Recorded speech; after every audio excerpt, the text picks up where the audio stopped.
एक दफा का जिक्र है। एक छोटे से गांव में ब्रोनो नाम का एक दोस्ताना कुत्ता रहता था। ब्रोनो एक प्यारा सुनहरी रेट्रीवर था जिसे अपने घर के करीब जंगल की सैर करना बहुत पसंद था। एक दिन जब वो जंगल से ज्यादा दूर तक गया तो इसे एक खुली जगह मिली जो इसने पहले कभी नहीं देखी थी। और वहां बांस चबाते हुए एक बड़ा नरम और मुलायम पांडा बैठा था। पांडा का नाम पिपन था और वो एक दूर दराज इलाके से सफर करके आया था ताकि इस खास किस्म के बांस को तलाश कर सके जो सिर्फ इस जंगल में उगता था। पिपन नरम दिल और शफीक था, लेकिन इसको एक मसला था।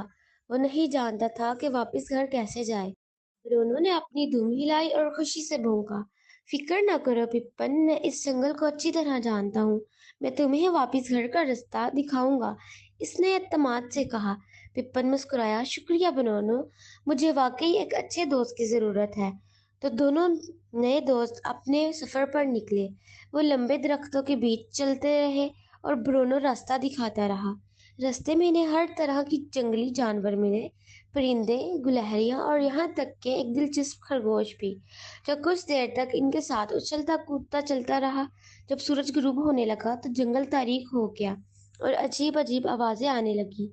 ब्रूनो के कान खड़े हो गए। पिपन, डरने की जरूरत नहीं है, इसने बहादुरी से कहा, मैं तुम्हारी हिफाजत करूंगा। ब्रूनो ने अपनी दुम हिलाई और चमकदार चांदनी में छोटे से रास्ते पर चलने लगा। अचानक झाड़ियों में से एक आवाज आई। बाहर एक चालाक लोमड़ी छलांग मारकर आ गई। तुम लोग कहाँ जा रहे हो? लोमड़ी ने एक चालाक मुस्कुराहट के साथ पूछा।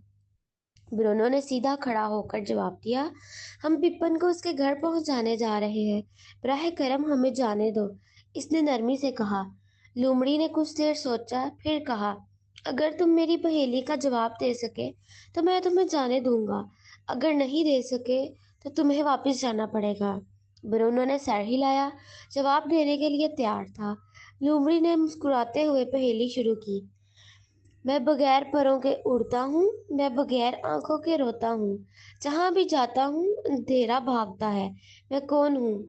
रिपन, जो अब तक खामोश था, सरगोशी करते हुए बोला, मुझे पता है, ये बादल है। लोमड़ी मुस्कुराई, बिल्कुल सही, तुम जा सकते हो। और अपनी दुम जलाते हुए लोमड़ी दरख्तों में गायब हो गई। ब्रूनो और पिप्पन ने अपने सफर जारी रखा और जल्द ही इन्हें वो हिस्सा मिल गया जहाँ खास बांस उगता था। यही है, पिप्पन ने खुशी से कहा और मजेदार बांस खाने लगा। शुक्रिया ब्रूनो, तुम एक बहादुर और मेहरबान दोस्त हो। जब पिप्पन अपने घर के करीब पहुंचा और वापसी का वादा किया तो ब्रूनो ने खुशी से दुम हिलाई और अपने घर वापस चल दिया, फख्र महसूस करते हुए कि इन्होंने कितनी शानदार मुहिम सर की थी। इन दिन के बाद ब्रूनो और पिप्पन बेहतरीन दोस्त बन गए और जब भी वो मिलते वो इस जादुई एडवेंचर को याद करते जिसने इन्हें हमेशा के लिए दोस्त बना दिया।